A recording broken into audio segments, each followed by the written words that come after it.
We are so excited that you're here. Get yourselves comfortable. Grab your favorite beverage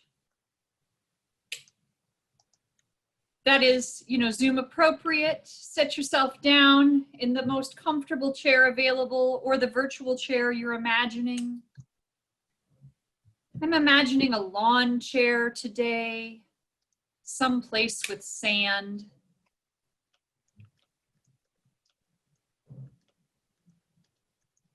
Welcome, welcome. Get yourselves comfortable. We'll get rocking and rolling here in just a couple minutes.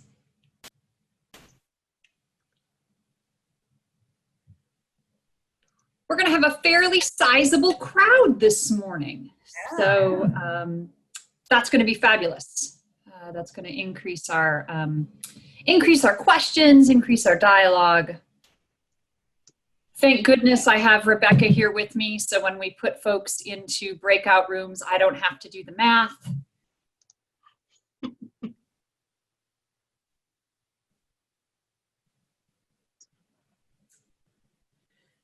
So it is 10 o'clock and just a little bit.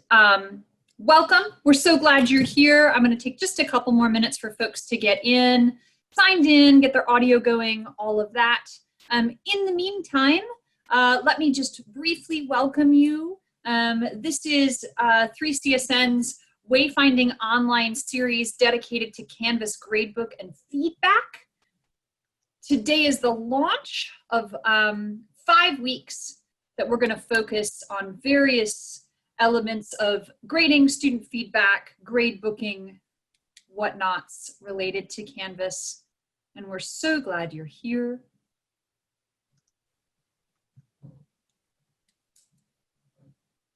I'm Nicole Bryant-Lesher. I'm English faculty at College of the Redwoods and a coordinator with 3CSN. We'll get to know all of you shortly.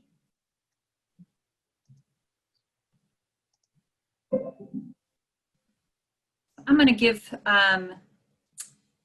maybe 2 more minutes for folks to get in, take off their virtual shoes, find a comfortable place to sit.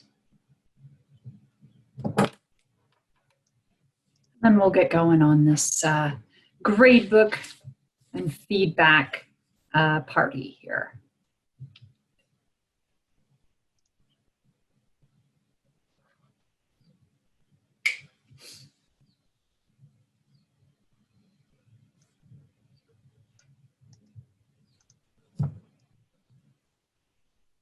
All right, our numbers are going up, looking good. The rumor on the street is we should have 30 plus people in here this morning, folks. So I know this is the place to be on Wednesday morning. That's that works. That works. It's a place to be.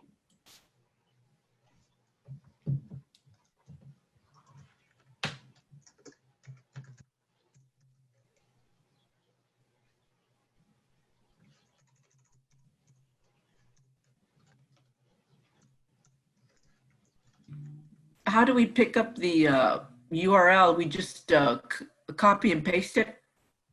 Great question, Gloria. If if when you click on it, it's not immediately going there on its own, I would say try and click on it. If that doesn't work, go ahead and just drag your cursor over it to select it, copy it. Okay, and then I'll just go ahead and click on it like you said. Yeah, and if that doesn't work, no worries. And we've got time dedicated to letting y'all get there too. So we got you either way. Oh, okay, here we go. Oh, I see it now. Okay. Good deal. Good deal. Okay, then I go back to you guys or I leave it on the screen? I'd go back to us.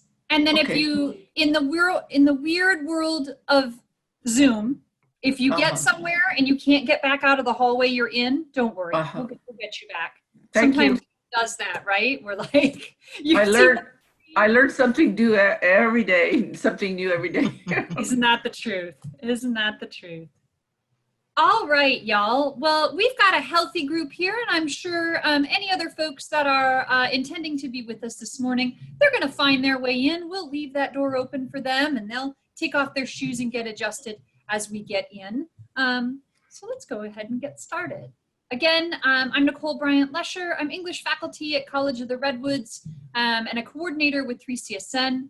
I have taught online through various different learning management systems, Canvas, Blackboard, Desire to Learn over the years, probably over the last 10 years, maybe. And so, you know, I'm bringing that lived experience in to helping facilitate our shared knowledge in these sessions.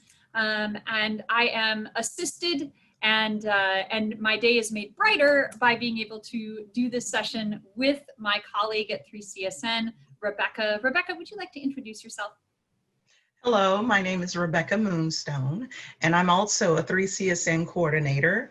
I'm just happy to be here with you. If you have any questions, please feel free to put them in chat, and as we go along, we'll make sure your questions get answered.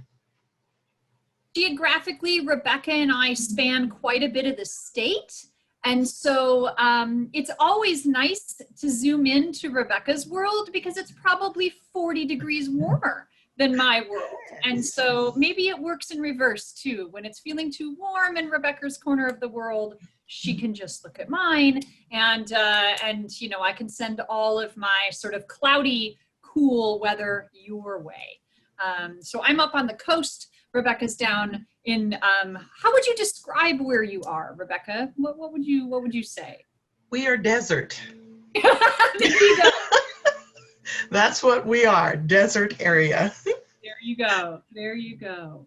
So wherever your home is right now, whatever it feels like outside of your window, I'm hoping that our time together today and over the next 5 weeks makes the outlook, not to be too punny, the outlook from the window into your Canvas course a little bit more doable, right? Our goal is to kind of share the load of understanding how to make these pieces in Canvas work, and then how to use those tools to tailor to what's particularly necessary and effective for you as a designer and a user of that system. So what's bringing us together in this series is some of the shared goals that bring us together in all of these 3CSN series that we're offering. First and foremost, a goal to create a sense of community in online environments, right? It can feel so distancing to be far apart and trying to do this work. And so the more that we can come together, the more that we can create that shared sense of community in order to support student engagement and retention, right? If we have what we need as practitioners in the system, then we can stretch ourselves and grow to be what students need as they work within our system, right? To learn together in order to support our professional identity development, especially in that online environment. And grading is an interesting component of how we define ourselves as teachers in that way in which we represent ourselves to our students. And so really thinking about that relationship between who do we see ourselves as practitioners, and what do students encounter when they look at the way in which we set up how we grade, how we give feedback, etc. And finally, to provide all of you, our 3CSN network, with opportunities to dialogue, share, build and strengthen knowledge, and engage in that productive struggle in community. Gradebook in particular can be a bit challenging for folks because it's kind of knotty. It's all interrelated. And so that struggle can feel less productive at times. We're hoping that by working together, we can make it feel more productive so that you're coming out the other side with new knowledge and some motor memory of how to do these things. That'll help make it more tangible and functional for you. All of these goals nest within our larger mission, which is to develop our network, right? Develop all of you as leaders from wherever you are, whatever role you hold, in the pursuit of student success, right? Increasing student access, success, equity, and completion, really thinking about how we redesign our system and redesign the ways in which our system functions for our students. Before we get into sharing together, learning together, I do want to take a moment and hold here on our community agreements. And so these are really shared ways of learning together, of being together in this session, all 5 sessions that we'll have. And I I think it's important to pause here for just a moment because we are going to be talking about grading.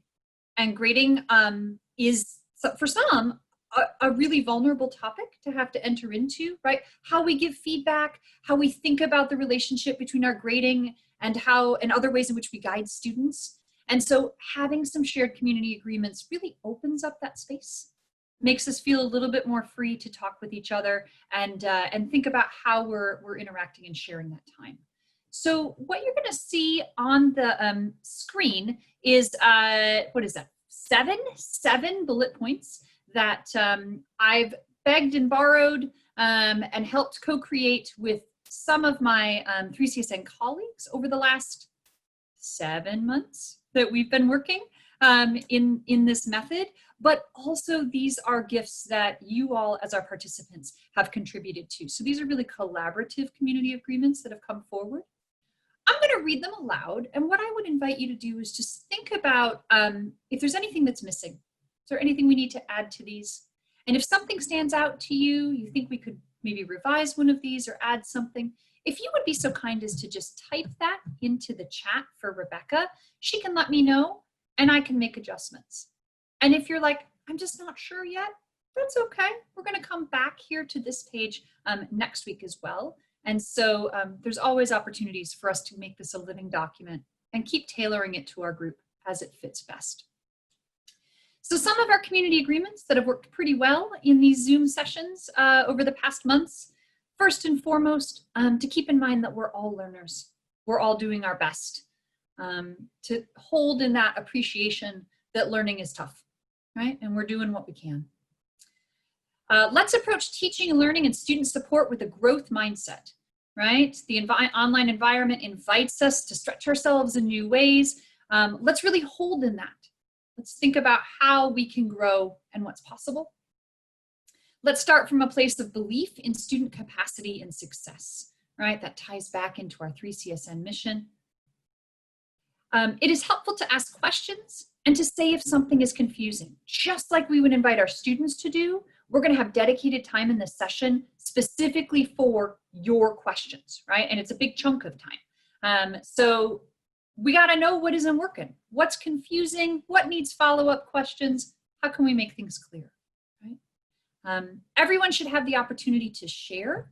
And this is going to require us as a community, especially a big community, to share that airtime. And when we get into smaller groups and have discussion protocols, to honor those discussion protocols. So anytime we're going to be kind of opening the airlines for questions, discussion, etc., I'm going to remind you of this norm, right?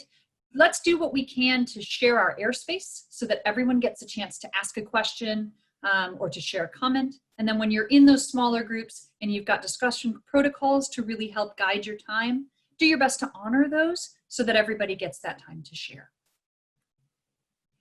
A reminder that it's okay to try something and change your mind, right? Canvas can, I think, disincentivize that sometimes, right? It takes a long time to build a thing, and then once you have it, it's really hard to let go of it because you're like, geez, that took so much time.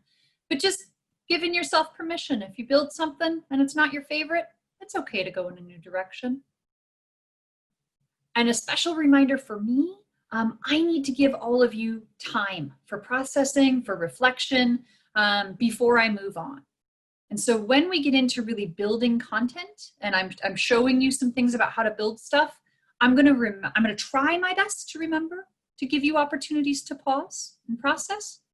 But if I'm going too fast, if something doesn't make sense, just get those fingers right on the keys and type to Rebecca and say, wait, hang on. And I'm happy to honor that. Right? I want us to be able to learn together as a group. So if something doesn't make sense or I'm getting too speedy, just let me know. We'll slow it down. We've got time. That's what I've got. Anything we should add to those? Rebecca, you got anything for us? Oh, not right as of yet. It's just someone was sharing how they use Flipgrid. Oh, cool. Very cool. I know next to nothing about Flipgrid, so I'm going to totally check out the chat in a little while and learn more about how to do that. I mean, the online world is it's huge, right? There's so many corridors. to examine, and managing the cognitive overload with also finding new stuff. I'm still trying to figure out how to do that best, but yeah, that's on my list. It's on my list. All right. If something comes up to you in terms of norms, community, and agreements, now, later, let Rebecca know, or hang on to it if it feels like you still want to know more, and we can always pop it onto our list next week. This is a living document, never goes. We've always got a chance to revise. So next I'm going to move us to really getting your workspace prepared for our time together. And what I'm modeling here is something I would suggest is quite useful when you're working with students or colleagues, but especially students. And this works synchronously, like if you have a class that's meeting on Zoom, but it also works really well asynchronously if you're making a lecture video, right? Which is to just take a moment, have a PowerPoint slide or something that invites those learners to get their stuff organized and be ready to go, right? So I'm gonna walk you through that and what we need for our group. And then just keep in mind that if anything here is useful to you, you're like, oh, that's a good idea, I wanna take that and modify it, that's what you're here for, right? So by all means, integrate these processes in any way that's useful to you. So first, I would love for you, if you've not already done so, to open up the Google document. So Rebecca's gonna pop that link into the chat. She's probably already done so a couple times. And you'll know you're in the right destination if when you click on the chat and you click on that Google document, it looks like this. If it looks like that, you're in the right spot. You don't have to do anything beyond get there right now.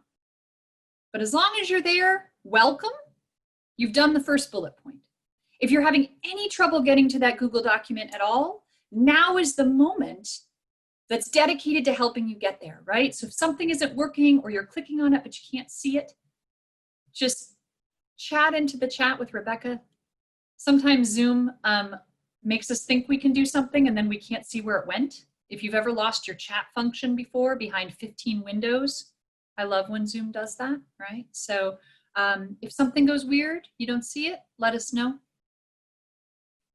Next, we're not going to ask for you to do any screen sharing or anything. During this session, when we get to peer review in a few weeks, you'll have that option if you want to. But if there's anything you want to reference, right, I would invite for you to open that now. If there's anything you know of your stuff that you want to look at, just have that queued up, ready to go for your own purposes, whether that's signing into your own Canvas course, if there's a document you want to look at while we're walking through stuff. If there's something that you're like, this is really important for me to figure out today with this session, maybe just have it queued up in the background so it's there if you want to reference it. And then last but not least, think about how you want to take notes. Our Google document is going to give you the majority of what we're doing today. On top of that, you're going to have a folder that I'm giving you with a ton of resources, which will include this PowerPoint. So everything I'm showing you, you're going to have. But if you want to take some personal notes on top of that, for me personally, that's how I process, right? Just think about where you want to take those. If you want to take them digitally, open up a Word document or a word processing document. If you want to take them the good old-fashioned way, sometimes it's so refreshing just to use a pen these days, right? Grab a piece of notebook paper, grab a pen, do that too. Whatever feels right to you. I'm going to give you about 30 more seconds to have those things ready to go and or send up a flag. We're building in a little extra time this morning because this is our first time doing this together, right? By next week, you'll be moderate pros at getting all this stuff good. By the week after that, you'll have it open before I even get to it. But it's good to give us a little time to get there. If you build this into an asynchronous video, right, a lecture video that you're doing for your students, I'll just pause my recording or stop speaking for a moment and say, take 5 minutes to do this. And it's kind of like a baking show, right? I say, take 5 minutes to do this, pause me. And I stop speaking. And I'll say, okay, did you get everything open? Right? As if I waited 5 minutes, but I actually waited 10 seconds, you know, on the recording. It works. They don't mind the baking show element. All right, let's get going. So if you're on that Google document, what you will see, and I'm going to scroll down to this third page so that as folks are typing, their writing is kept off of our video here, right? But what you'll see on this Google document is a place for you to identify yourself and the college or colleges that you're affiliated with. And then just to say for yourself and say for us, what brought you here, right? If you can name into being, what is it you're hoping to get, right? What made you think, this is worth 90 minutes on my Wednesday, right? So what brought you here? And then what are some questions or challenges you're encountering? As you're working with Canvas, as you're thinking about Gradebook, maybe as you're transitioning from how you graded in your face-to-face environment to what grading means in an online environment, which is a big leap. It's a very, very different environment. So what brought you here? What are some questions or challenges you had? These 3 columns to the left, also noted in sort of a bluish gray. Would we call that periwinkle? Is that periwinkle maybe color? Later in the session, we're going to have time to come back to the 2 columns on the right. So don't worry too much on those yet.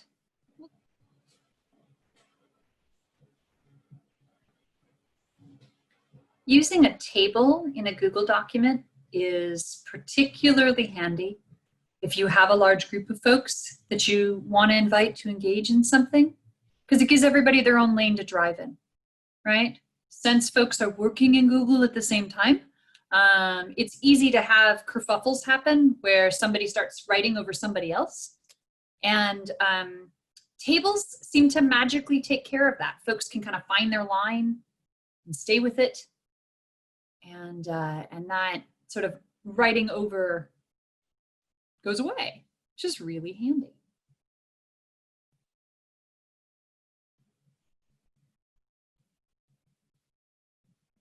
All right, I'm going to go ahead and transition us into getting into Canvas. Let's take a look at some stuff. And when I do that, again, keep in mind, there's time to come back to this table. We got it built in. Just be present, just be here, listen deeply. We got time for questions. Wherever you are in your process, you're in the right spot. We got you, we got you. So I'm gonna scroll us to the next page of this Google document. In a moment, I'm gonna take us to a PowerPoint. So I'm gonna do a little bit of toggling. I'm gonna start here. I'm gonna give you some information on the PowerPoint. We're gonna look at Canvas. If at any point, what I'm seeing on the screen isn't what you're seeing, just raise a flag to Rebecca and say like, wait a minute, I don't see that. And I'll make sure to sync up what I have. In terms of my own process of trying to make sense of something, Canvas or otherwise, I often try and start by identifying what my inquiry questions are, right? Sort of what are my central questions that I want to try and figure out? It's a way in which I invite my students in their research processes to really anchor, right? What's the question you're trying to answer? And then how does that launch your learning process from there, right? And so 3 questions that I feel like are pretty broad and can help anchor us with our time today are what you see in this box here on page 5, the Google document, right? First, how do I create an assignment and add it to my gradebook? What's that relationship between what I want my students to do and where I go grade their stuff, right? What are the options for organizing my gradebook, right? How does Canvas let me set that stuff up? What does it mean to set my stuff up in the first place, right? And what do my students see when they look at their grades in the gradebook, right? I know what I see when I look on Canvas, but how does that look for my students? What should I be aware of? So we're going to go to Canvas and kind of figure all three of these out. Our time in Canvas, we're going to do a few things. We're going to figure out how to add and organize assignments in the gradebook. We're going to figure out how to create what are called weighted categories, should you want them. And we're going to talk through why you might or might not want them within the Canvas gradebook. I'm going to walk through how to create what I would call a supplemental category in the gradebook for external content. So if there's something that you grade outside of Canvas, maybe a lab component, or you've got some sort of publisher content that students interact with that isn't in Canvas, I'm going to show you some tricks to be able to integrate that into your gradebook. And, you know, how can you help students interact with all of this stuff? How can you make sure that when students are going to see what their grades are and the feedback that you gave them, that they can see that stuff? In addition, on this Google Doc, and folks are clicking on it, which is awesome, everything that I modeled for you, I've backed up with a series of resources down here that will be available to you forever. That includes things Canvas has written, right? So everything I modeled for you, Canvas has a how-to guide for. I've linked those for you. But I've also created a document that I absolutely endorse you share with students. I'll talk about it a little bit more later to help them see their grades, figure out what feedback you gave them, etc. So all these guides are here. We'll get to them a little bit later, but just know that they're waiting for you. Just a little swag bag of resources to go along with our time together. Let's go ahead and go to Canvas and take a look. So the class that I'm going to model stuff in is not a real class. We are going to have a bit of a baking show moment in here, right? This is my sandbox, which means that it's a design space for me. You may or may not have a sandbox. That's a local decision. It depends on you know, your Canvas department and your IT department and how they set up all of that stuff. But it's really advantageous for us, especially in sessions dedicated to gradebook, because I can show you everything and not be concerned that I'm showing you private student information, because there's no real students in this class. I have a fake student called test student. So do all of you. And a little later, I'll show you how to engage with the test student so that you can use it to know what's going on and also to show your students how to do stuff. So our first question, our inquiry question was, you know, sort of, how do I add assignments and what does that do to the gradebook? And so a really important piece of information to know is that what Canvas named stuff over here may or may not be how you think about those features in Canvas, right? So somebody decided at Canvas this is what they should be named, and it may or may not fit with your understanding of that term. So to help clarify, what I would say is that the Grades tab over here takes you into a hallway in Canvas that is focused on organizing and taking action on student work, right? So the stuff that you built for students, if you're gonna grade it, if you're gonna organize it, making those choices lives in the Grades tab. But setting up your gradebook, also known as interacting with the assignments you've built, okay? So deciding how all that's gonna look, what math is going on. In order to engage with that, you need to go to the Assignments tab. So think about assignments as being the place you need to start when you're making your decisions. And the decisions you make in the Assignments tab will reflect on the Grades tab, okay? So with that in mind, we're going to go to the Assignments tab, not the Grades tab, to start our work. So I'm going to click on the Assignments tab. Depending upon how much work you've done in your course, this Assignments tab is going to be bigger or smaller. Everything that you've built will live in there. How that's organized, we will talk about in just one moment. But I want to give you a little bit of background information. So I'm going to talk about this and then I'm going to show it to you. Okay. So first, let's talk about it. The default in terms of your grade book, right? How things are mathematically processed, is that Canvas gives you one big bucket. Okay? Imagine whatever kind of bucket you want, but Canvas gives you a bucket. Everything in the bucket weighs the same. Okay? Assignments worth more points take up more square footage. So imagine that bucket in your mind. Canvas gave you a bucket, and Canvas says no matter what you throw in the bucket, it weighs the same. So the method with which you as a teacher make something influence the final grade more is to make it worth more points. Okay? So everything weighs the same, but some things take up more square footage, right? It's a bucket full of foam. Some foam is wider than other foam. So let's take a look at what this looks like in the Canvas course. So right now, as you can see, I have one big bucket. It's called assignments. That's what Canvas defaults to, okay? Everything weighs the same in here. However, this discussion 1, week 11, is worth 15 points. And this unit 2 discussion on weather is worth 200 points. Because everything in the bucket weighs the same, the 200-point discussion takes up a whole lot more square footage in that bucket. It's going to influence the final grade more than a 15-point discussion. Single bucket, how many points you make drives how much impact that particular assignment has on the final grade.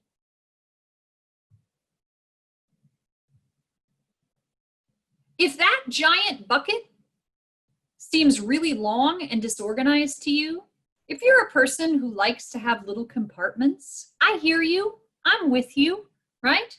You can make mini buckets inside the big bucket. So if you don't like having, this giant list of stuff, you can make some mini buckets. Everything will still weigh the same. It doesn't change how the final grade is influenced. You're just organizing the stuff for yourself and a little bit for your students, right? So the same rules as above apply. Assignments worth more points, they're still going to take up more square footage, right? More square feet, more impact on the final grade. Larger amount of points impacts the final grade more. So the only thing you're really making is dividers, and those dividers help you and the students understand the different types of learning moves they will make or the different types of assignments they will complete. So it's simply to kind of cluster and organize the different types of stuff you're going to ask them to do. So I'm going to come back to my Canvas course. And what is true is that when I look at this, I'm like, oh no, there's just too many. I need those mini buckets. So if I want to make mini buckets, what I do is I tell Canvas that I need a group, right? I need to group these assignments. So I come up to this plus group and I choose it. Canvas is going to give me a pop-up and it says, what do you want to name that group? And I say, well, I think I want to name this group discussions, because one of the actions we're going to do in this class is to discuss with one another, and we're going to do that in discussion form. So I'm going to call it discussions. Going to hit save. And maybe another group that I want is essays. I am an English teacher. We do those things. Here we go, right? So essays. So now I have 3 groups. I have assignments, I have discussions, I have essays. The easiest way to move stuff into my mini buckets is just to drag it. I cannot endorse enough for your sanity owning a mouse when you work on Canvas, right? If you are trying to do all of your work on Canvas with your touchpad, friend, please, for your own purposes, the $12 mouse, it's worth it. right? It can be really hard to get Canvas's features to work with just the touchpad. So grab that mouse, right? And say, okay, let's see this essay. This says essay, it goes in the essay bin. Okay. There's a discussion. I'm going to drag it. By dragging, I'm grabbing those 8 little bullets on the left. I'm just dropping them in. So in a way that might deeply satisfy your organizational heart, you can just make some buckets, you can move your stuff in there. And once you've done that, what's right now a huge list will be organized. If you've made more than one bucket, when you design a new assignment, whether you do it on this page or whether you build it in your modules, let's say you choose an assignment, let's make a new assignment. Let's call this assignment discussion 22, right? You can put in your instructions for your students, build it like you normally would, decide on your points, and then notice directly under the points, there's this place called assignment group. And so that's a drop down. It defaults to the big bucket that Canvas made, which was called assignments. But now that you've built some mini buckets, you can say, nope, I want that in the discussions group. And all you're telling Canvas is to put it in the smaller compartment you made. It doesn't change that the relationship to the final grade is more points, more influence on the final grade. It simply organizes the content. I can hit save. And then if everything's working as it should, let's cross our fingers. When I go back to that assignments page, I should see that new assignment. There it is. Put where I want it. Okay. So there we are. You can have one big bucket. That's what Canvas is going to default to. If the one big bucket works for you, that is fantastic, right? Just remember, more points, more influence on the final grade. You can make mini buckets so that it's a little bit more cleanly organized. I would suggest that the mini buckets make most sense if you're going to make them by labeling them by the types of activities students are going to do, right? You could also label them as Unit 1 assignments, Unit 2 assignments, Unit 3 if you want to. The modules will also organize your content for you that way on your front page. So it really just depends on what those mini buckets might feel like for you. But a common way is to organize them by the learning moves. So I've been really focused. Oh, what was that, Rebecca? Yes, question. Okay. So can we add these groups to a current ongoing class without disrupting anything? Totally. Absolutely. You can add the groups and it won't change the grading math because the groups don't influence the grading math. Great question and perfectly timed because the next thing I'm going to talk about does influence the grading math. So you can make the categories and nothing happens except it looks cleaner, okay? However, Canvas gives you the option that not only can you make those mini buckets, but you could decide to weigh them, okay? So remember, both the big bucket and the mini buckets, the same rules apply. More points takes up more square footage, higher impact on the final grade. You could, if you want to, choose to take your buckets on a tour of the galaxy. It's the best analogy I can come up with to explain how this works, okay? So you could decide, if you've made more than one category, more than one group, to assign each group a weight. And imagine that that weight alters the gravity in that bucket, right? So that the stuff that's put in that bucket weighs more or less than the stuff in the other buckets. So that the impact of the assignments you put in that bucket is either higher or lower on the final grade, okay?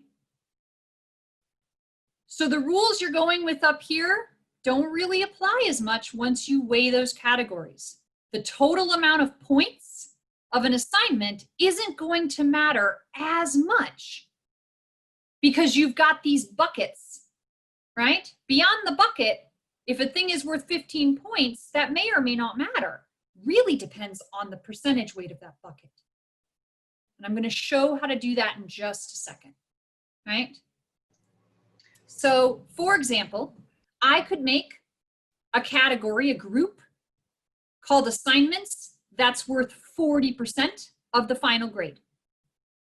I could have 30 assignments in there. I could have one assignment. It doesn't matter. Whatever's in there is worth 40%. Whatever's in there influences the grade, 40% of the grade. And then I could have another category, another group, another bucket. No matter how many assignments are in there, it's worth 20% of the grade. So let me show you how to do that. And then we'll come back to the points at the end here. May I Here, interrupt? oh, go ahead, sure. Oh, okay, because we have a couple of questions and I want to make sure they're asking. I'll let you know if now works or if we need to pause. No worries. Okay, that's a beautiful thing. All righty. One of the questions was, it says, but you already have a discussion tab and won't it confuse? Great question. What I would say is the discussion tab is how you as a teacher, or if you make that tab available to students, how students get to the discussions. Okay, so if to you that is confusing, then by all means name it something else. You could name it weekly conversations. You could name it student to student dialogues, right? If that helps. If not having that over competing conversation stuff. But discussion is the term that Canvas uses for the specific feature where students post a response and other students reply to that response. It's a move, if you will, that students make in Canvas. And so if you wanted to create a category that includes all the times where students make that move, every time they have to post, every time they have to respond, then I would say that discussions is an appropriate term for organizing every time students make that move. Does that help make sense a little bit? Okay, thank you. And the last question is this: if all my assignments have 100% weight collectively and I want to have an extra credit assignment, what is the best way to handle that in the gradebook? Great question. I'm going to come back to extra credit later. Not because I don't love your question, but because there's a better time for it. I want to finish this thread of thought and then we'll get there. Beautiful question. It's on my list. I got it on my little pen and paper. We'll make it back there, I promise. So while we're in the moment of talking about weighted categories, I'm going to show you how to do that. And then I'm going to kind of talk to you and just give you some thoughts about whether or not that's a great idea to adopt. Okay. The earlier question on, I've already got a class running, you know, can I add categories? The answer is you can add groups at any time and it's not going to monkey with your gradebook. It's not going to monkey with the math, right? It's simply going to organize. But should you have multiple groups, right? And then you decide that you want to weight them and that class is already going, I would really caution that because that's going to change your contract with those students on the relationship between what they're doing and how much of an impact it has on their class. If it's a situation where you're like, oh shoot, I thought that they were weighted and they weren't, then that's a bit trickier, right? But if you were just working out of one bucket in terms of the math for your gradebook, and you've got an ongoing course, I'd say consider weighted categories for next semester, if that's a thing you're potentially interested in. In order to set the weights, this button over here to the right of assignments, 3 dots, click on it. Go down to assignment groups weight. And then there's this pop-up, and I think it's just there to like, I don't know, remind you Just be like, hey, are you sure you want to do this? Not that you can't undo it. I'm not sure why this screen looks like this, but nevertheless, it gives you this checkbox and nothing else. So if you want to weight the final grade, right, influence the final grade by determining the weight of particular buckets, you check the box, and that's when you can see. So this is where you'll see that even though we built those two other groups, those two other groups aren't impacting, like they made them and they're right now sitting at 0. So if I want each of those groups to equally weigh of 3, how do we do that? It must be 33. I guess it's going to be 33, 33, and 34, isn't it? To make 100. So if I add those categories, right, I can get them as close as mathematically possible, but I could make different decisions. I could decide that I want the essays worth 60%. Now my math doesn't work, right? I could take my discussions down to 20%. I could take my assignments down to 20%. Maybe assignments means quizzes, whatever it might be. So I can make those categories. And I just want to check that my math comes to 100%. And so what this tells the gradebook is no matter how many activities, no matter how many things that I've made are sitting in assignments, it's only going to influence 20% of the final grade. No matter how many activities are in the discussions bin, 20%. No matter how many essays, 60%. So it overrides that single bucket math. Okay? So if you make categories, come in here, double check that the organization of your weights is where you want it. You can still have everything go, you know, to where it's evenly contributing. But if you want something different than an even contribution, you need to tell Canvas that. If I choose save, Canvas adds this little reminder to me up here.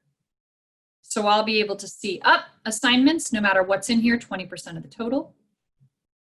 Discussions, 20%, essays, 60%.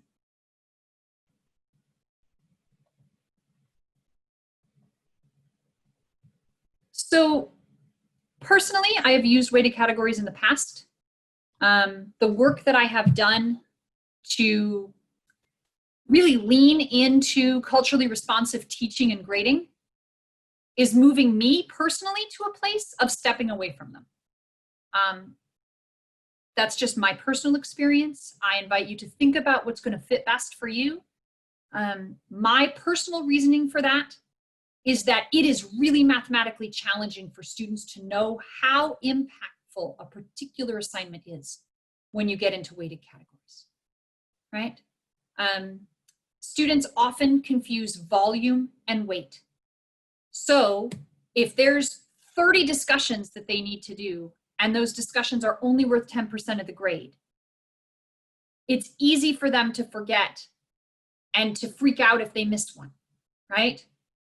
Or to kind of get lost in the sea of the different types of assignments and maybe think that one thing is far more important than another. And if you've got weighted categories, those points aren't going to necessarily indicate to them what they need to pay attention to really closely. So if weighted categories feel like the right decision for you, they feel like something that's really going to help you and your students be successful in the class, the design question I'd invite you to think about is, if you're going to use them, how will you help students to be able to mathematically anticipate the consequences of their actions, right? If the student needs to make a tough choice between turning in an assignment on time or turning it in late, or choosing one assignment out of 2 to do for 1 week, how might you help them to know what they need to do to be able to make an informed choice? Ideally, they're going to be able to complete every assignment we assign to them on time. Ideally, we're going to make every meeting we need to as employees and be there on time and, you know, get all our work done and, you know, on time.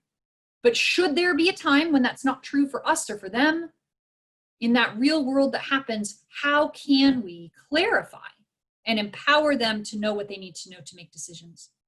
Reduce their stress so that they know what they need to know, right?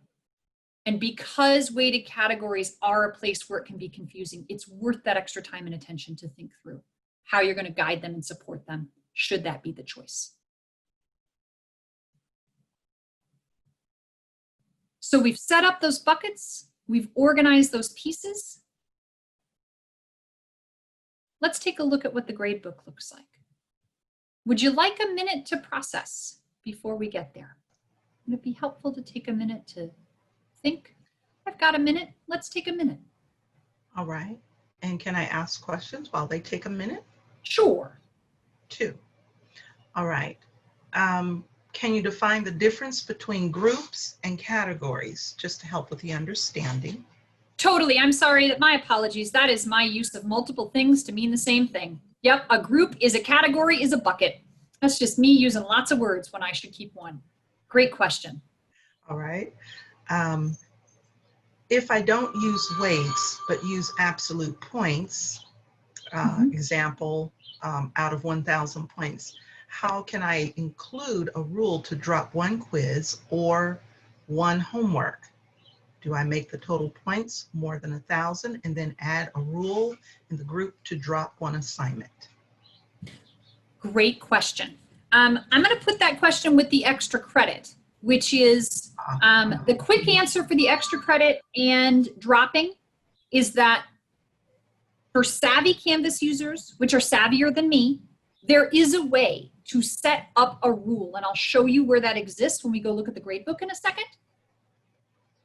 But I don't consider myself that savvy. I'm much more likely to hack the system in some way that I know I can unhack more easily should I need to.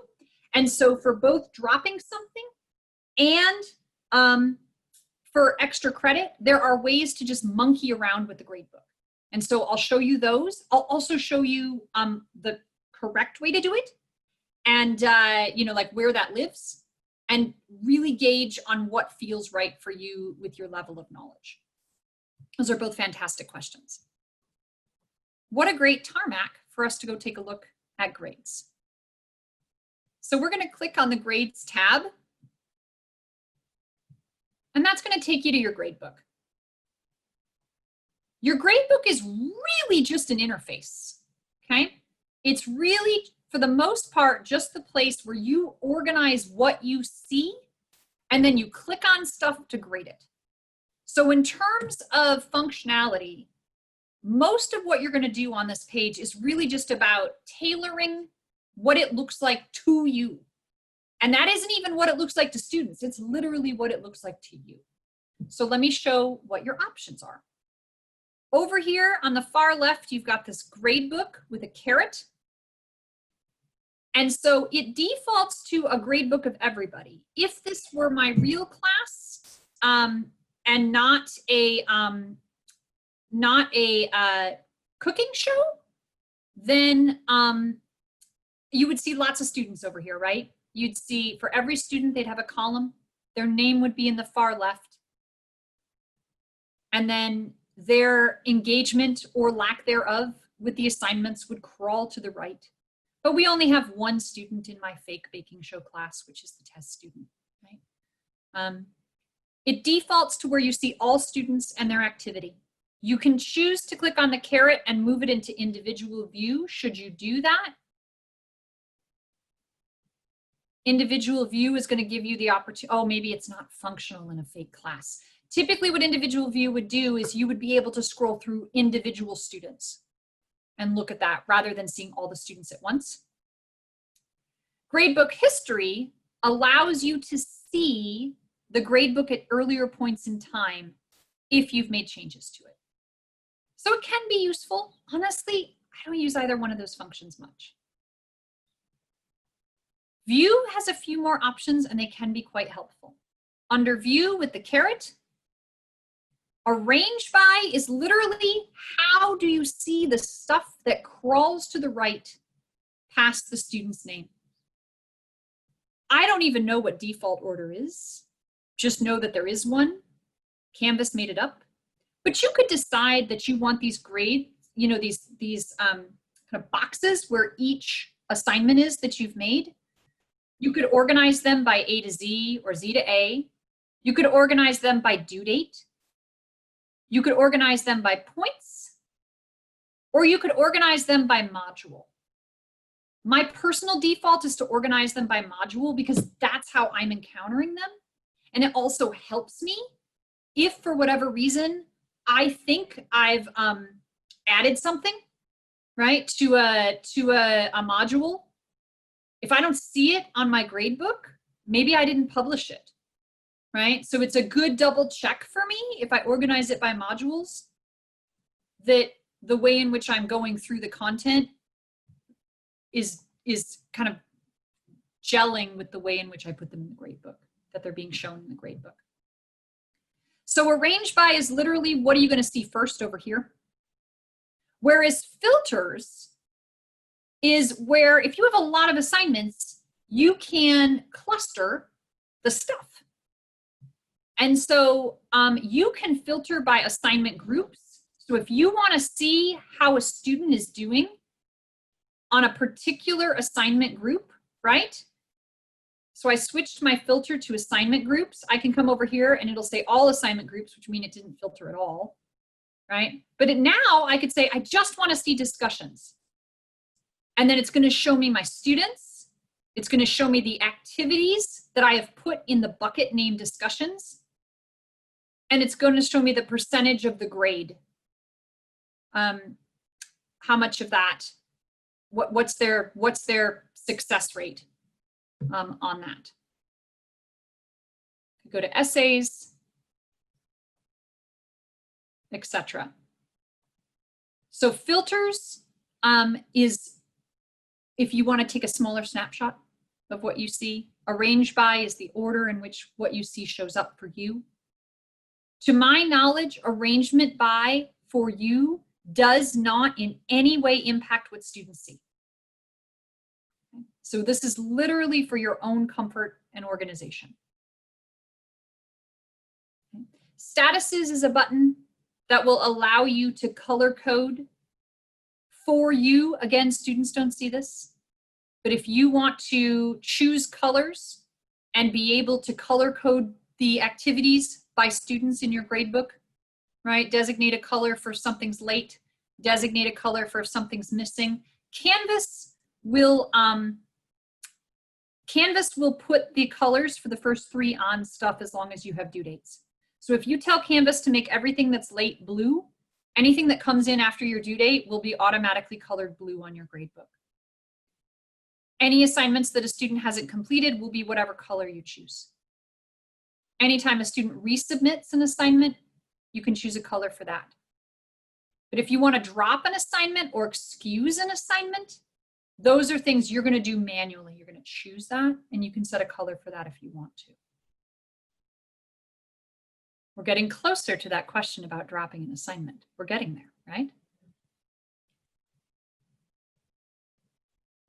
One option that I didn't even know about until I puttered around in here is that you can tell Canvas to give you a notes column. If you check the column prior to each student, so between the student and the activities, you get a space where you can put notes in. So if you want to be able to have an ongoing dialogue with yourself about what you're seeing, you put it right in there in the notes if you want to. Okay. I don't see any way to engage with this notes feature beyond its digital function. So to my knowledge, I mean, if you download your gradebook, you would see it, but there's no way to just export your notes. So just keep that in mind. It's a great feature, but it's primarily for digital viewing, right? They have not made it easy for you to just capture those notes and take them out. Okay. Speaking of importing and exporting, import, you can pull stuff in. So you can choose import and bring in a CSV file. CSV files are like the cousin to Excel sheets. So you can pull that in. I'm going to show you a hack. to be able to bring stuff in if you don't want to import. So hang for that, it's coming.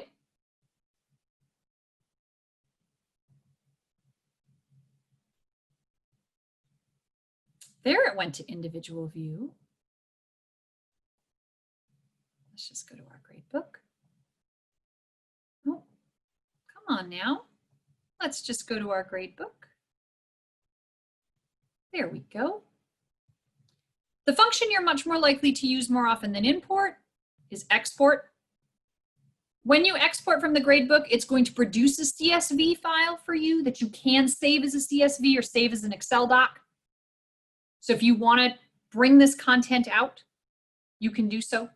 It's a great way to externally save your grades at the end of the semester or at midterms at the end of the semester if you want to. You just choose export. It'll create a file for you.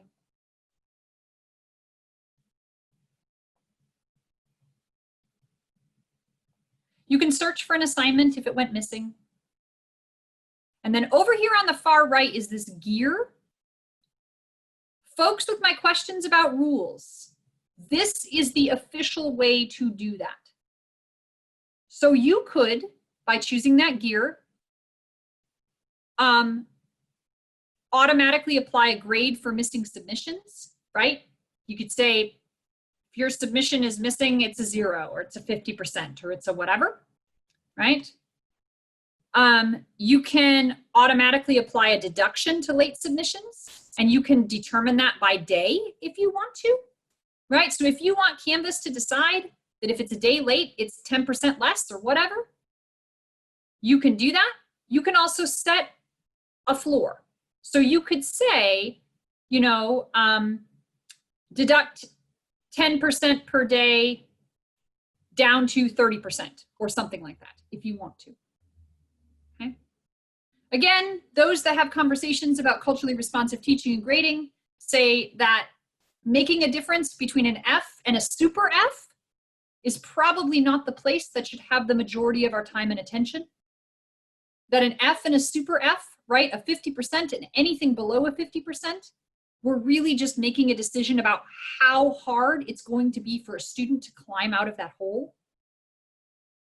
And so I'd say if you're planning to use these rules and tools for grading policies, late policies, etc., just keep in mind that, you know, making a fractional difference once you're below a failing grade is a place that's really about thinking how high is the bar going to be for a student to climb back out on any individual activity, depending on what you do down here.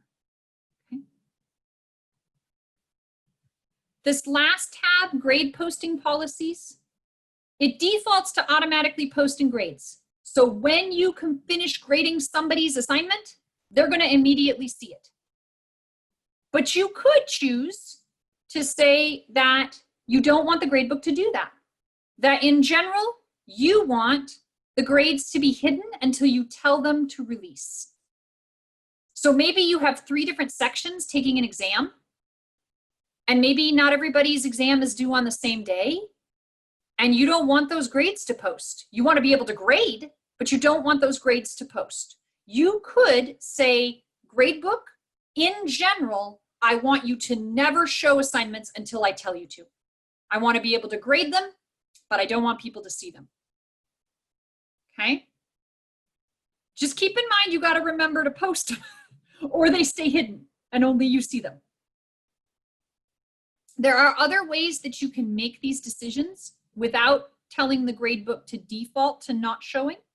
And this gets to the extra credit question, as well as the dropping assignment question. So those are all of the tools across the top that make decisions about the gradebook. But then you can come in and on an individual assignment, you can make decisions on that as well. So that assignment's going to have a title at the top, and then it's going to have the score at the bottom. And on the right, there's 3 buttons. If you click those buttons, you get a lot of choices. Okay? You can choose for a particular assignment to hide the grades. So if you're grading something that's going to take you a couple weeks to grade, it's a major project, you might not want half your class to have their grade before the other half. You can choose to hide the grades for that particular assignment. And if you choose hide grades, Canvas is going to remind you what that means, right? Do you want to hide it for all your sections, specific sections, if you have multiple sections connected? And it will tell you what that means. Students aren't going to know anything's going on with that until you tell Canvas otherwise. And if you say hide, then you get this icon to the left of the name of the assignment that is like a slash through the eyeball, which means, dear teacher, only you can see this. Your students cannot see any activity you've taken on their grade in relation to this assignment until you remove this. And to remove it, you just go back into those 3 dots, and that's when you choose post grades. And then that'll say, do you want to post them for everyone or just the people who are graded? So you get some choices. And once you've posted them, that eyeball icon goes away.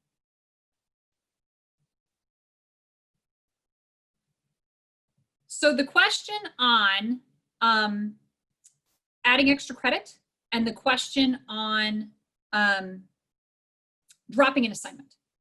So to add extra credit, you can, I do, in order to not have to make a rule, I will go into an assignment and add more points than the total points possible. It's one of the easiest ways to add extra credit. So if it's out of 45, and I give this person 48,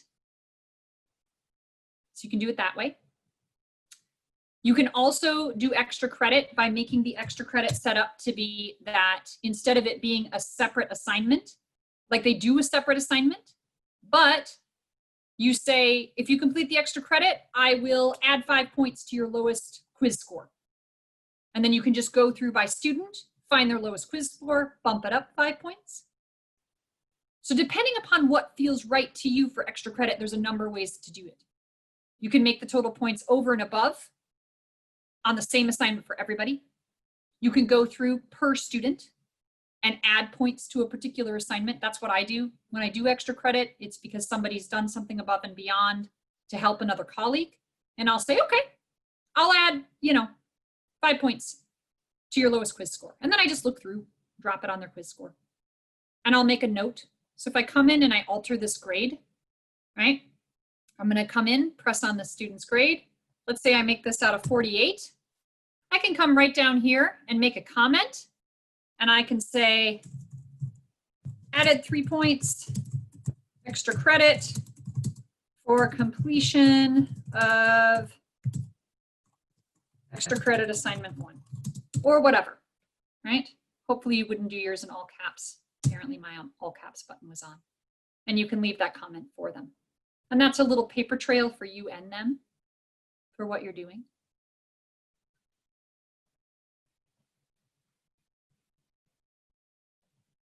Under assignments, move us back here.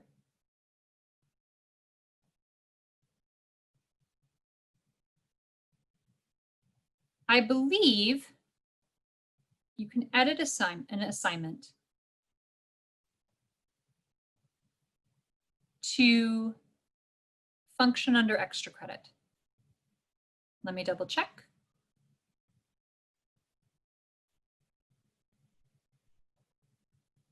We're on a hunt here together, folks, so give me just a second. But I believe this is where the extra credit used to lie. Maybe not.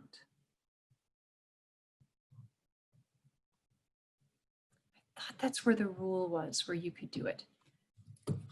For the official way to do extra credit, dear group, I will research that and have that answer for you before next week. But those are my 2 hacks for it in the meantime, and I'll get the rest back to you. In terms of dropping an assignment, if you want to drop the lowest, it depends on what it is. If it's a quiz, I believe you can go right into the quizzes and do it.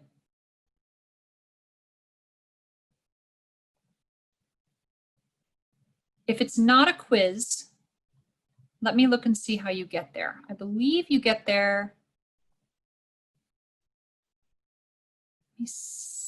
Give me 1 second, folks. I just got a process in my brain here.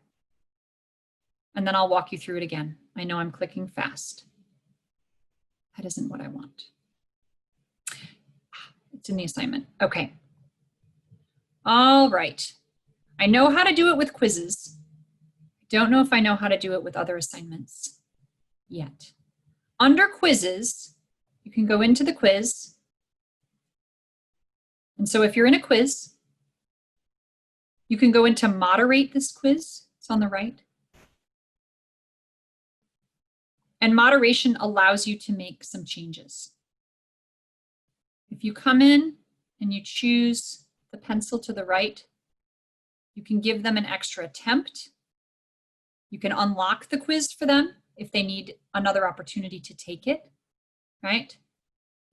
And so there's choices you can make there. And then to drop the quiz, I believe it's in the quiz itself. But in order to make sure I can get you there efficiently, I'm going to put that in the same bin. I'm going to research it. I'll have the answer for you by the next time that we meet. One of the processes I will do to find the answer to those questions is I'll go right over here to the left to this icon that says help in my Canvas class. I'll click on that question mark. It's going to open up this window with the panda, and I'm going to search the Canvas guides. And so when I don't know how to do something, it's one of my first steps. I'll come in here and I'll say how to drop.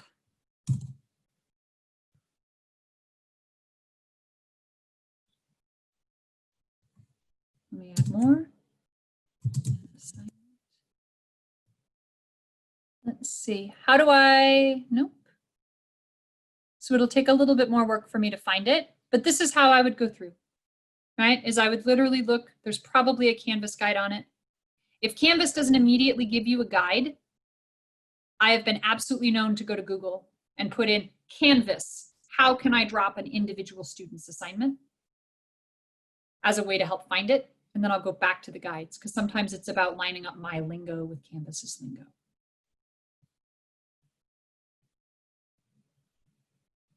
So the last thing I want to show you, I'm going to model for you on the Google document. We're going to do incremental versions of this all the way through this series. But I'm going to click on this resource you have that says Nicole's Guide for Students to help them access grades and feedback.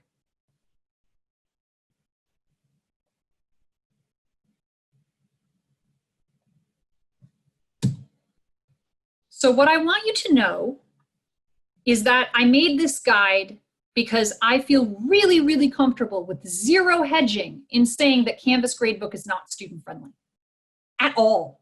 It is not student-friendly at all. The dashboard does not give students the full picture, right? When students log into their course and they get that dashboard, it's not comprehensive. When they get information about their grade, it's super teeny. It's in icons that are not defined. And it doesn't really help them to know where your feedback is. And even in the best of situations, when they know how to navigate that page, they have to click at least 4 times to see all your feedback.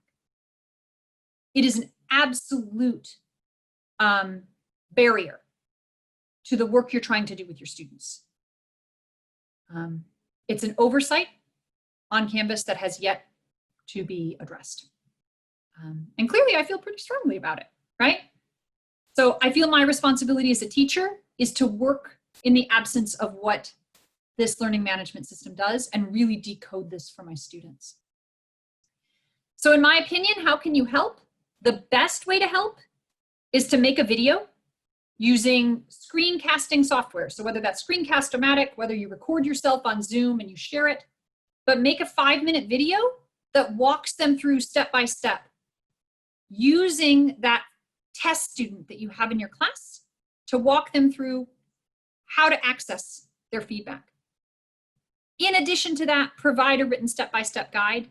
I've made you one. You are welcome to use this You are welcome to change this to whatever extent makes sense to you. But I built this by going step by step through. It walks them through what they need to do. It includes screenshots of what they're going to see. And just take it. It's yours, right? The more we can help students see what we're trying to give them, the better, right? Don't let the guide be the guide without the video. Really, really make the video and the guide.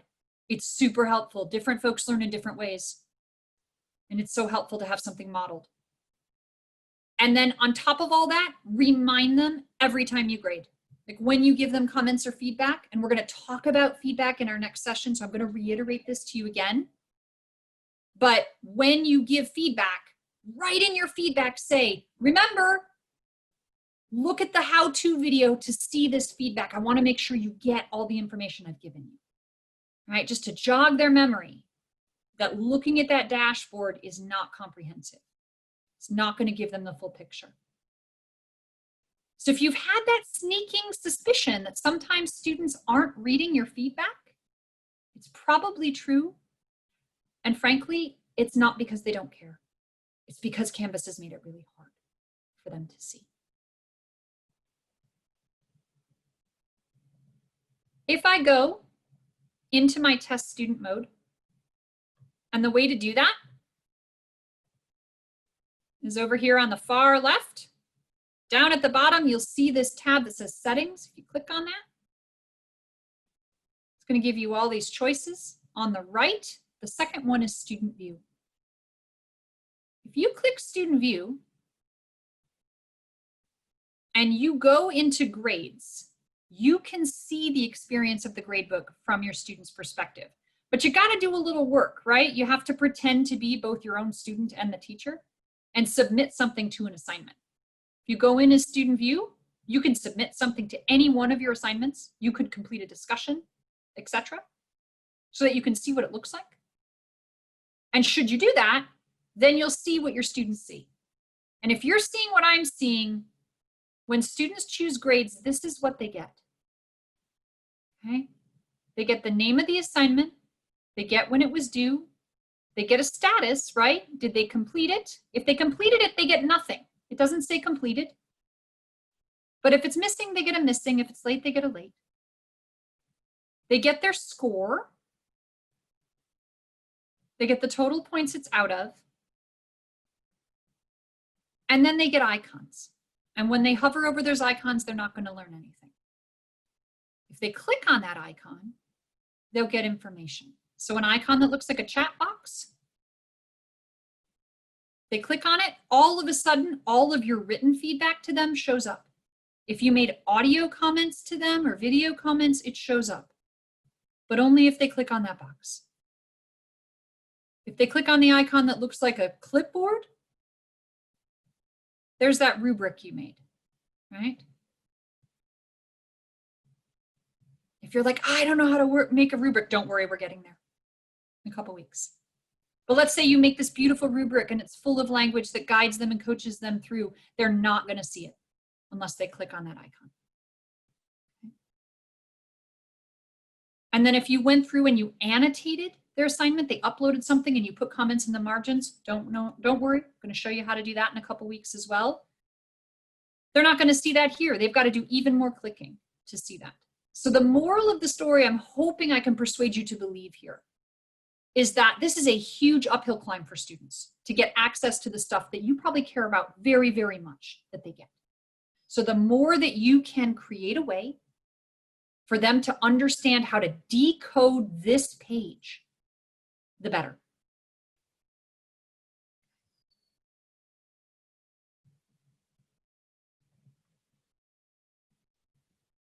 In our resources here, I've walked you through, right, some of these. There's a Canvas guide to help students access their grades and feedback. I leave that to you to decide. Use them both, send them both to students, mine and the Canvas guide, whatever feels right to you. It also walks you through what I just showed you on how to view a course as a test student. It's got all that information for you. I want to take a few minutes, and our first session took a little longer. We weaved in our questions. That's all right. That feels good for our group. But I do want to give you a chance to talk to each other. So Rebecca, if it works for you, I'd love to be able to pop people in groups for just a couple minutes until we come back. All right. And then I will ask you questions. Well, maybe let's ask the group what feels right. If we've got a lot of questions in the chat, for this first time, folks, if it feels better just to do a Q&A and we'll pop you into discussion groups to talk with each other next time, that's great. If you'd rather have a second to chat with your colleagues that isn't facilitated, that's great too. Let Rebecca know. Take a quick second, pop in the chat. Do you want to stay together? And I'll just do a bit more Q&A. Would you like to go into small groups? Stay together or small group? And we'll do whatever you want.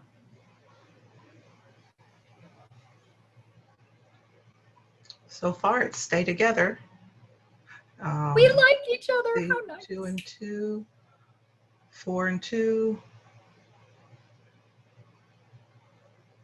Okay. So the stay together wins. All right, done. We'll do breakout groups next time. That's fine. That is just fine. All righty. So we've got some questions. Let's go ahead and answer them. Let me get myself back to my Canvas page for you.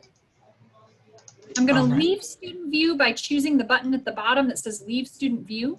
I'll know that I'm in student view when the perimeter of my screen is purple.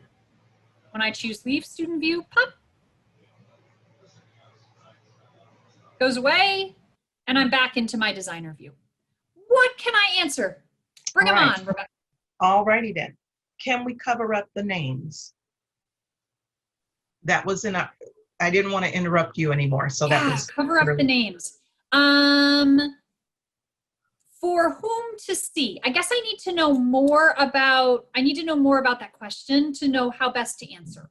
So since you're the only person that's going to see this page, maybe for whom? The person that asked, if you would like to unmute yourself, you definitely can. Yeah, Totally. I did, because sometimes I want to show there's a majority of lessons that weren't done, assignments or something, and I want to show the whole group on a Zoom, and I want to I don't want the names shown. I just want to show what most of the students didn't do, or an assignment or something. I say, okay, we're going to see why. Let's go into the assignment and go to grade, up at, that's why, just for a Zoom, maybe. That's all. Let me see. Oh yeah, okay. So maybe this will work. It's worth trying. I would also double check with your student services experts in FERPA to make sure that if we make a workaround for this, that it is still upholding all of the nitty gritties of FERPA, right? Because anytime you take students into an interface that's looking at grades, I think extra caution is worthwhile just to double check. But it looks like under student name, you can click with your dots and you could nope. It looks like, it does not look like you have a choice to display. I got hopeful. It looks like you can display by first or last name. You can sort them, but it does not look like you can display in a way other than that. Okay. It does not look like there's a way to do that. All right. Okay. All right, so next question. What if the extra credit is an additional assignment? Yeah, I want to know more about how we do that, because I believe there is a way to do it, but I'm going to table that and get it back to this group when I have more time that doesn't require me to, what's that? Hi, this is Carlos. Sorry to interrupt. There's several ways you can do it. What I do, simple for me, is I make an assignment. It's worth 0 points. It's due at the end of the term, but I add in up to 5% of their grade for extra credit. It's a crude method because it won't do it by categories. It's just an overall score. But that's what I do. And then when you look at your grades, it says, your total class grades is 105%. I do everything in percentage. So that's just a crude way of doing it. I don't do it by a particular assignment or grouping of assignment. That is awesome, Carlos. Thank you so much. So that's, so Carlos's method is to build that new assignment, make it out of 0 points. You can make an assignment out of 0 points, and then overfill the category, right? So that move I showed you earlier with points, where it was out of 45 points, but I made it out of 48. Carlos's approach allows for the total percentage, total impact to the final grade to be more easily altered, making an assignment out of 0, and then choosing instead of points percentage and creating an overall percentage bump, if you will. Is that a fair way to kind of explain that deeper, Carlos?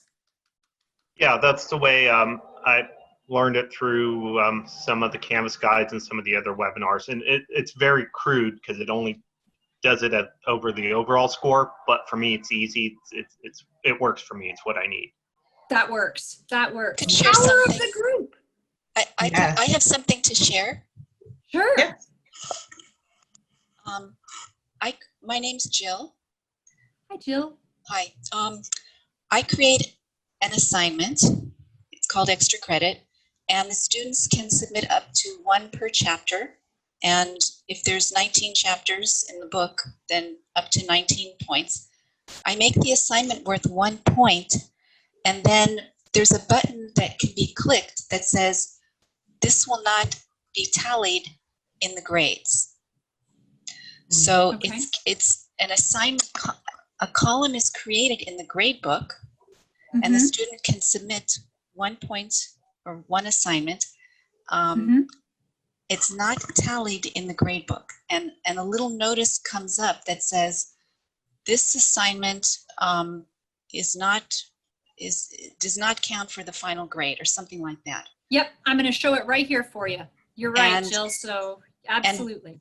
What happens is, and then at the end, I let the students submit the extra credit throughout the semester, and then at the end, then I grade the extra credit, and then I add it in at the end to the total points. Because Okay. if it's included in the total points, then students who don't submit extra credit will be penalized. So there's like a little box. There's a little box. It says something like, "Do not include this In the final grade. in the Yeah. final grade." I am looking for it. Is it on this? Is it on this page, Jill? It's in Like there. when- It's in there somewhere. It's I on there know. somewhere. Like 1 point. Like set it up for 1 point, or 60 points, however many points, and then there's something in there that says, "Do not include this assignment in the final grade." Yeah, there should be a box. You know what? I wonder if the reason I don't have it showing here, Jill, is because I'm not in a real class. Oh, okay. You know what I'm saying? Because we're in the Oh. baking show world. Because I believe it lives in these options. I believe the place that it is in these options, right underneath where you design it, where it says allow It is. liking. It's in there. It's in And there. it says, yeah, do not That's include true. this in the final grade. Yeah. Yep. And I've been doing that for a number of years, and it works really well. If it's included in the grades, then students who don't submit it would have less than 100%. Right. They'd be penalized. So that's what I do. And then I also create a column called total points plus extra credit. So Okay. the students have their total points and percentage, like everyone in the class, and then there's the extra credit column, and they might have 1 point or 5 points or 19 points. And then I have a separate column right next to the extra credit column that says total points plus extra credit.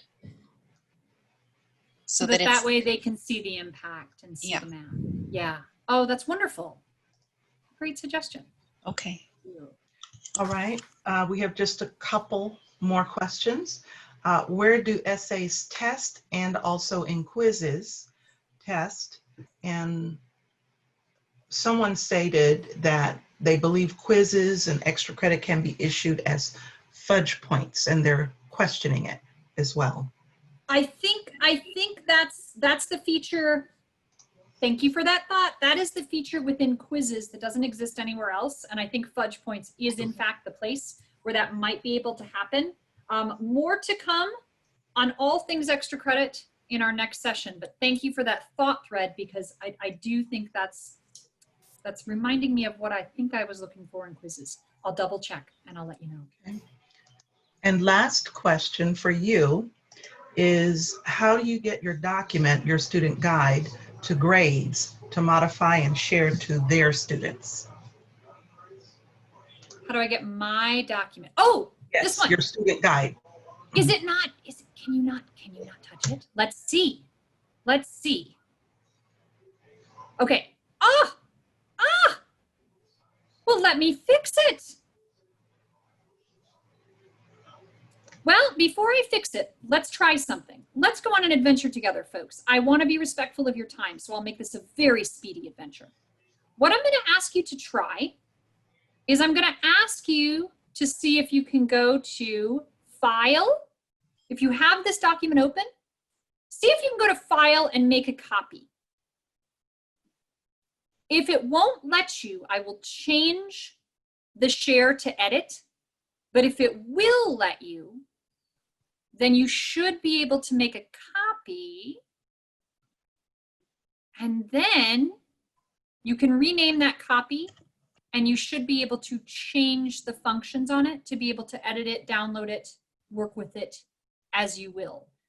If that doesn't work, I'll change the share function from view to edit.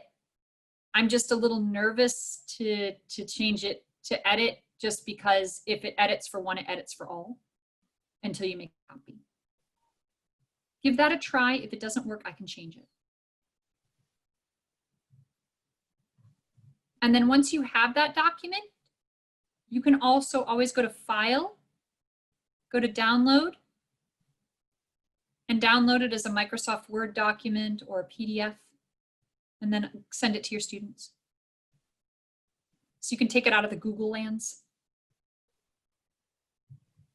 I've taken an additional 4 minutes of your time today, and I apologize for that. We'll be a little bit speedier in our time next week when we're together. I hope this has been helpful. We'll pick up with a couple threads we didn't finish when we're back together next week. And I'll also give you an opportunity to engage a little bit more with our learning table here and go on to our next. You're in this group. Your link's going to work for you to access us every Wednesday now from 10 until 11:30 for the next 4 weeks to follow today. There's additional resources for you at the bottom of page 9, including a link to our survey, right? My email is there. If you've got more individual questions and they're burning and itching before next week, please email me. I'm happy to help however I can. And you've got all of the information for our session is linked inside and also in this last link here, resources for the Canvas Gradebook and Feedback series. If you click on that, I built y'all a library. It's still getting populated, but for each of the parts, you're going to have access to one of the Google documents. You'll have access to all the resources, including the Canvas guides. So this is all available for you. And you can get to that through that last link right before the thank you. So if you miss us a week, you can't make it one of the weeks, you're still going to have access to all of those materials. Thank you for being such a patient group, such a helpful group for one another. And I'm so excited for us to dive deeper and learn more next week. I hope you have a wonderful Wednesday.